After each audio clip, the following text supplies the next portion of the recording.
Well, good evening. I am coming to you live from Las Vegas for the second time in 2022. I am trying something this evening that is probably unwise, but I did it 8 months ago when I toured the west side of Las Vegas Boulevard from end to end. And tonight I'm going to attempt to do the east side to complete the entire tour of the Strip. The reason why it's unwise tonight is because I arrived today and because I'm already quite tired and I'm endeavoring to do, I don't know, a 2-hour hike right now on weary legs. But we got to do it. Tonight's the night. We're beginning in front of Tropicana, which is the furthest south you can be on the east side of Las Vegas Boulevard. You see over on the west side some of the highlights from the tour I did earlier in the year. Now, I will be spending most of my time during this trip at the Delano, which is on the west side, and it's at the far end of the west side. I am going to walk tonight from the Tropicana all the way up to the furthest north I can walk, which is Encore. Wish me luck.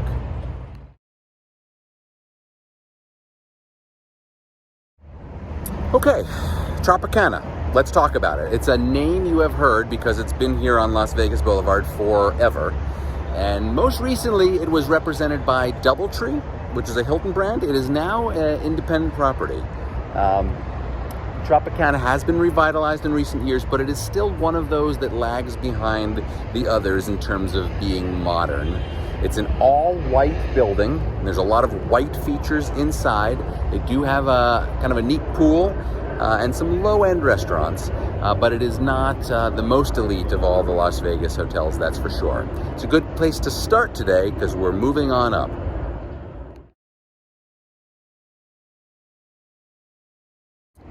Okay, I forgot to mention that I started my tour tonight at 7:25 p.m. It is now 7:32 p.m. and I am in front of MGM Grand. Well, I'm kind of in front of MGM Grand. I can't get far enough away from MGM Grand to get it in the shot with me because this is a gigantic hotel. By gigantic, I mean it has more than 5,000 rooms.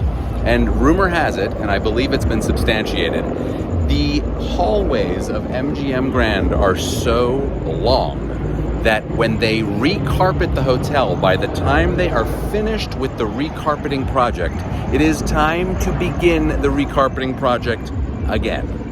Miles and miles and miles of carpet. But MGM Grand has been one of the biggest, baddest hotels in Las Vegas for a long time. Some of the best entertainment comes here. Some of the best boxing, sporting events come here. And it's an anchor to this side of the Strip.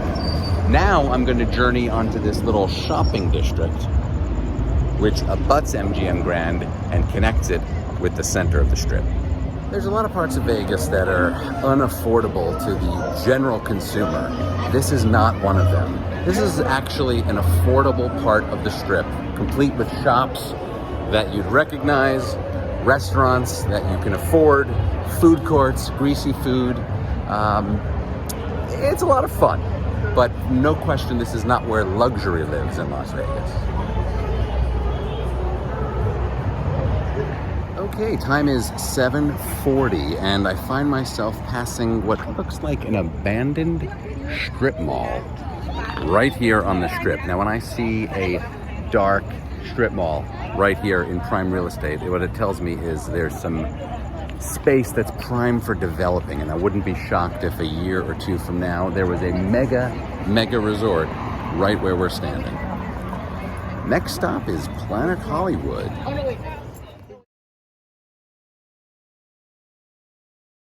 I haven't made it quite to Planet Hollywood yet, but I would be remiss if I didn't point out the dichotomy between what's behind me, which is just this abandoned part of the Strip, and then if I turn around and you look at the west side of the Strip, you see one of the most beautiful developments there is. That's City Center, which we toured back in February, so I won't go into much detail.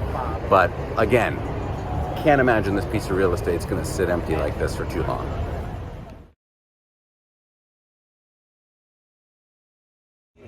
Well, hello again. It is 7:58. I feel like I'm really hauling tonight, and that could be because I want this to be over sooner than later. But I am stopping as much as possible. I'm stopping now in front of Planet Hollywood, which is pretty much in the center of the Strip on the east side. It's been managed by a few different companies over the years. Back in the day, it was a Starwood property. It is now under the Caesars umbrella, along with nearly half the Strip. MGM, of course, with the other half, and then a few other key players in that market.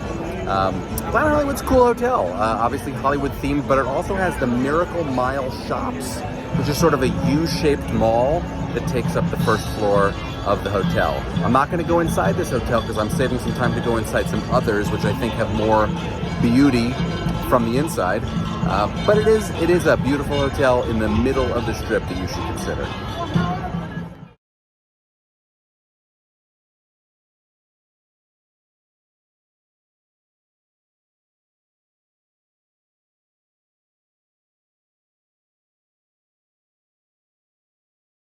Well, good evening. It's 8:03.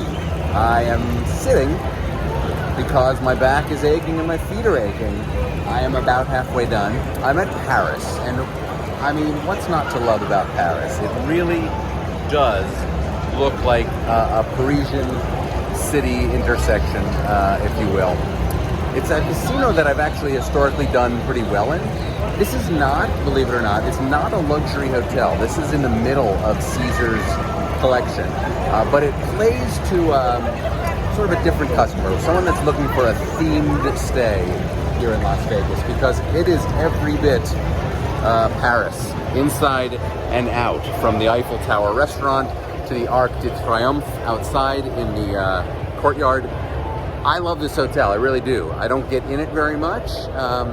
I think it's a little bit under the radar for folks, but I think it's a good value. And hey, if you want to stay in a 50-story giant hotel in the center of the Strip that's all lit up and has a really fun theme, this one's for you. That's the footwear. So we're just What's next? Bally's. Hey there, it's 8:09 and I'm leaving Paris and I'm connecting right into Bally's. This is one of those seamless connectors. Takes you from the shops, or les shops at Paris, which are really, really, really charming, to Bally's, which is not as charming, but Bally's has been around forever, right in the middle of the Strip. And the big news, of course, if you didn't already know, is that Bally's will be rebranding itself. It's staying under the Caesars umbrella, but they're going to lose the Bally's moniker. And they're going to be the Horseshoe Las Vegas sometime in 2023. That's exciting. It means upgrades for this hotel, which does need it. But because of their location and because of their pricing, they remain so busy. And I'm sure they'll be even better positioned when they are the Horseshoe. Welcome to Bally's.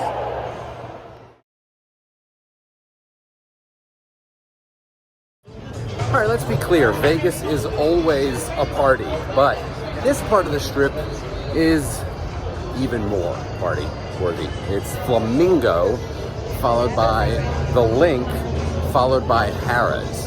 And that part of the Strip is all about the bars, all about people handing you small picture cards with scantily clad women. It's all about a good time. Flamingo has gotten upgrades in recent years, but it is not the most upscale in Caesars collection. They're well known for having Jimmy Buffett's Margaritaville as their signature restaurant. I'm about to pass that in a moment. I'm not going to spend much time on the inside of Flamingo right now. I'm on a mission to get to the other side of the Strip. The time is 8:15.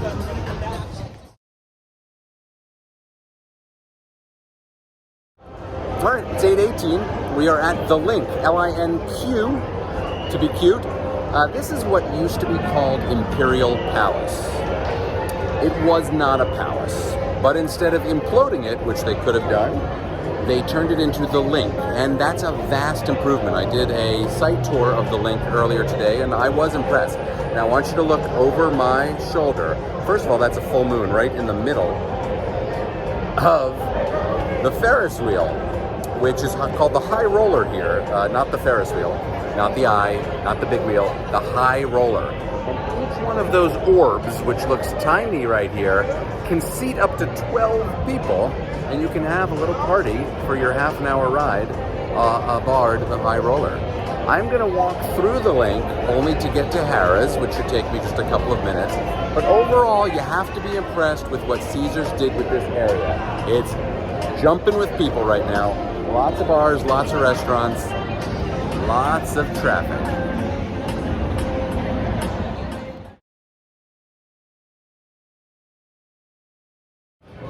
Okay, it is 8:27. I'm walking through Harrah's, Las Vegas. Harrah's is a name you surely know because Harrah's casinos are all over the country. But this is one of the staples, and this is one of their flagships, of course. I am happy to report, after having done a site tour here earlier today, they have vastly upgraded their room product here. It's gone from a hotel that I can't use to a hotel that I could easily use, not just based on its location, but now because of its heightened product. You can see their casino is very, very busy. Here it is on a Monday night, and I'm headed back to Las Vegas Boulevard because the hotels are about to get much bigger and much better. There is so much to see here on Las Vegas Boulevard. If you are brave enough to get through what could be the dirtiest part of Las Vegas Boulevard, in between Harrah's and our next stop, then you will be rewarded with the largest hotel in the Western Hemisphere. I'm going to keep you guessing for one more second.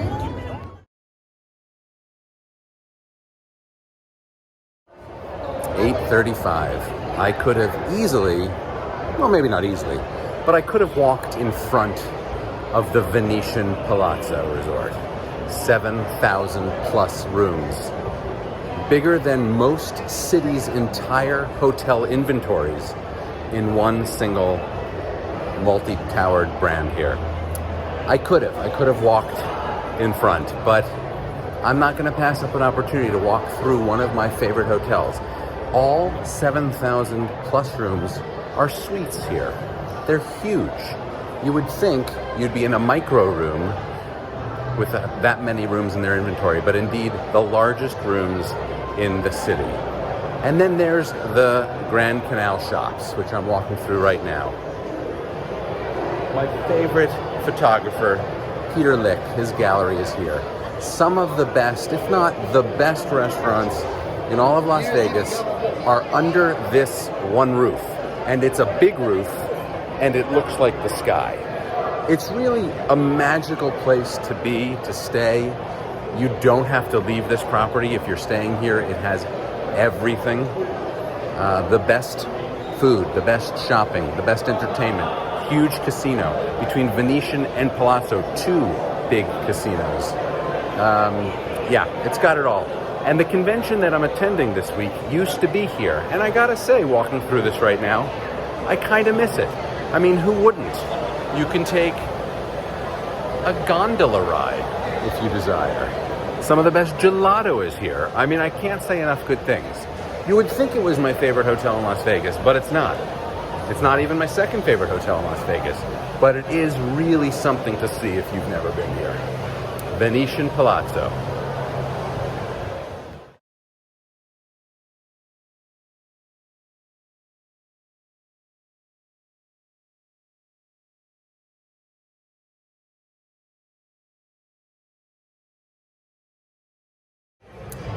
Well, okay, we made it.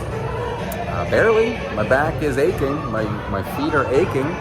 This is not a suggested walk for someone who might have a hernia. However, it's 8:47, which means I did it in about an hour and 27 minutes, much quicker than the other side of the strip. And I think that's because, well, Tropicana starts much further north than Mandalay Bay. And where I am right now, which is the Wynn and Encore, actually stops further south than Resorts World. So it is a shorter walk. But talk about saving the best for last. Last but not least, Wynn and Encore. That carousel is made of flowers. This place is a stunning, stunning gem.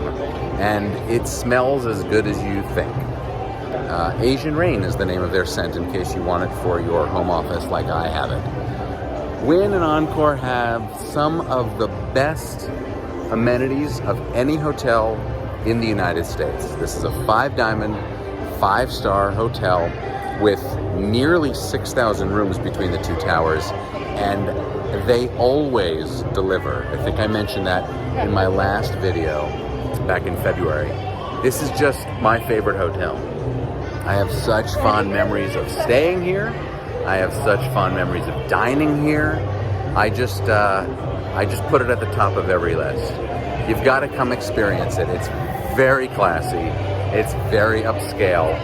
It's sort of the opposite of how we started this side of the Strip. And it's busy here on a Monday night, so good for them getting top dollar here in Las Vegas.